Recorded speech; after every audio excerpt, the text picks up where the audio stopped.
Hello, everybody.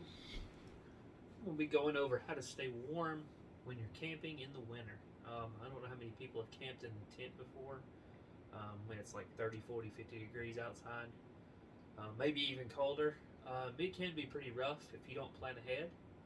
And I'm going to be going over a few things of how I stay warm with my family, especially while we're out in Cub Scouts. The first thing is this Paxos portable power station. This is the 500-watt version. I'll be going over some of the numbers later on in the video, but you can range from 200 to well over 1,000 watts. The wattage is really the amount of time you get out of it based on what you hook up to it. Um, I'll leave a link in the description on how you can get this at Amazon or similar items that I would recommend. There are many different models and versions you can get. The second thing is this is kind of a cat heating pad or dog heating pad. So it's actual dual use. If your house is cold in the winter or a little cool, we use this for our cats and our dogs. Essentially, it's just a simple little on-off. Choose the temperature, choose the time. Essentially, it'll just cut off after between, I think, 1 and 12 hours, depending on what you set it to. I usually set it to about 95 degrees, but it can go up to, I think, 120. I don't know physically how hot it really gets at that point, but it can keep you pretty warm through the night. Next thing is I don't have one up here with me, but you want to have a good pad, because the big thing is to get rid of that air gap between you and your whatever you're sleeping on. So to have a good pad, really, to me, a half inch at least under your sleeping bag, and essentially the pad would go down, your heated mat would go right in there, and then you would have your sleeping bag. I also recommend. Now I don't know if I'll be able to link this because you can't actually buy this exact model on Amazon. I'll leave some similar things in there if y'all would like to look for sleeping bags. I'm trying to remember where I got this one from. I'll leave a link. I'll put in the description exactly what kind of sleeping bag this is and other ones you can find. But what this is a double person. So 2 people can actually sleep in this. It's so wide. I'll get it laid out in a second. I'll show you what it looks like. Also, I'll go on how much power this thing uses. So I'll get this connected real quick for you. As you can see, essentially, this has about a 6-foot power cord on it, so it does give you some room. Like I said, this is a 500-watt unit. It has 2 plugs on it. Essentially, let me get it turned on here real quick. Okay, so we're on the screen. I'll try to get this a little closer so y'all can see it. So you can say 100% of the battery, because it'll tell you through the night how much you're actually using. Let me see. I got it turned on. Let's see if AC's on. So I've got to turn on AC. Tells how much watts I'm using. So that's kind of how you know how much you have. So if you've got 500 watts to play with, and your device is using 100 watts, so 500 divided by 100 gives you 5 hours. So I'll turn this on. You can see, I don't know if y'all can see that, but I'm going to turn it on 95.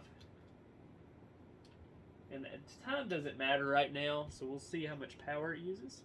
So right now at 95 degrees, and that's what makes these pads so amazing. I wouldn't recommend an electric blanket with this because they can pull a lot more power.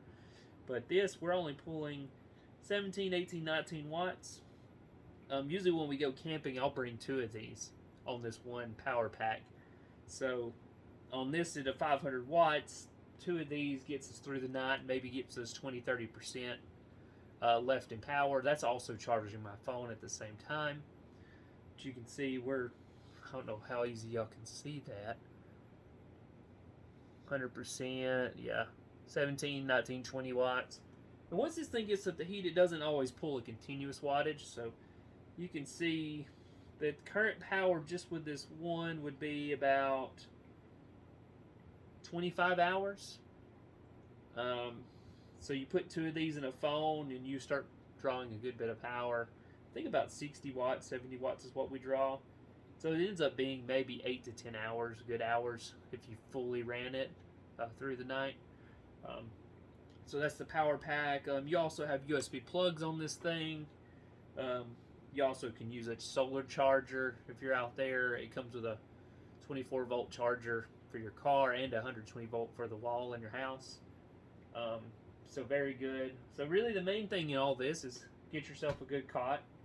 I've even seen some of the cots, I'll leave a description for them too, that I may end up reviewing or getting, that have like a 3/4 inch plush top on them. So that would give you a lot of insulation when it's cold, especially with the sleeping bag. I'll also show on it kind of how I do on it because I double it up. So let me put this down.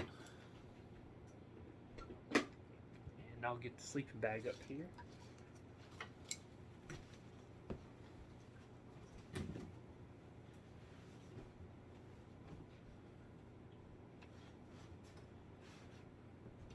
As you can see, this thing is extremely wide. Like 2-person can fit this. But what I like about it is maybe you and your wife or something, if y'all slept, if you found a bigger cot or just slept straight on a mat on the ground as you could both sleep in it. Also, what's nice when it's cold is you get into it. So you get into it, like say right here, and you actually fold the rest up on top of you. So if you get too warm, you can take a little off or fold more up on you. And that's where this gets really nice, is it gives you that much more heat. So good sleeping bag. I think this is 35-degree rated sleeping bag, and it is pretty good, especially when you get this heating thing in here. I mean, I have nights where it's 30, 40 outside, and I maybe turn it off at a certain point in the night because I get all warm and everything in here. Another good tip for camping, if anybody's going to watch this that may not camp very much, or if you really, I learned this in Boy Scouts, is whatever you're sleeping in for the night, put that on. Always change your socks before you go to bed, because if you sweat and get too warm, especially after you've been out walking and all that before you go in to go to sleep, you can get a little cold because the sweat's what makes you cold. You also don't want to get too warm. So I usually wear shorts and a t-shirt, maybe just a clean pair of socks. And what I do is I take the clothes I'm going to wear in the morning and I just put them down in the bag by my feet. So once you wake up in the morning, you don't have to wake up, pull cold clothes out of your bag and put them on. You can essentially just come right on in, pull your clothes out, put them on, be ready to go, and you don't have to freeze to death on cold clothes as you crawl out of your sleeping bag. So, I mean, with all that being said, and we're still pulling, let me see, about 20, really 21 watts at the most. So you say 20, 40 watts, and maybe I've seen my phone pull up to 10 or 20, so really 60 watts. So if you got, I think the $200 version of this is about 300 watts. So if you just had one of these and wanted to stay warm, that would should get you through the night on just one of these. So for $200, I think the mat thing for this maybe was 15 or 20 for the heated pad, which is well worth it. And then the rest of the time of the year in the winter, you just put it out wherever and your cats can come lay on it. My cats love it. They stay perfectly warm and all that through the night. So it's very good. Keep watching here. No, maybe I pulled this out and I can let y'all see some of the settings. I know I like to see like all the little details of stuff. So that's what it is. I think it's like about 2.5 feet by 2 feet kind of pad. You can get these in various sizes, but like I said, I'll leave a link to that in the description. You can see 95 central controls is what I like too. So it's either the amount of hours or the amount of temperature. You can see it goes up, I think up to 130. I could never imagine going up that high because 95 to me sounds perfectly warm. Even for my cats laying on it, 95 is perfectly warm. I think down to 1 hour, up to 6 hours, and it'll automatically cut off for you. So it's a good built-in safety feature in that way. So that about wraps it up. Let's see here. So turn that off. You can can see on this, it still gives you percentage. So it's good in the middle of the night if you want to wake up and check your percentage. So if you're at 3 o'clock in the morning, you're at 50%, you're probably pretty good to make it through the rest of the night. I would say it takes a couple hours to recharge. I think it charges at about 60 to 70 watts is what it uses for charge. So you got to imagine you divide 500 by that and how many hours it's going to take. I feel like it, even dividing that, it still charges faster than what you would expect, but it still takes a few hours to get it back going.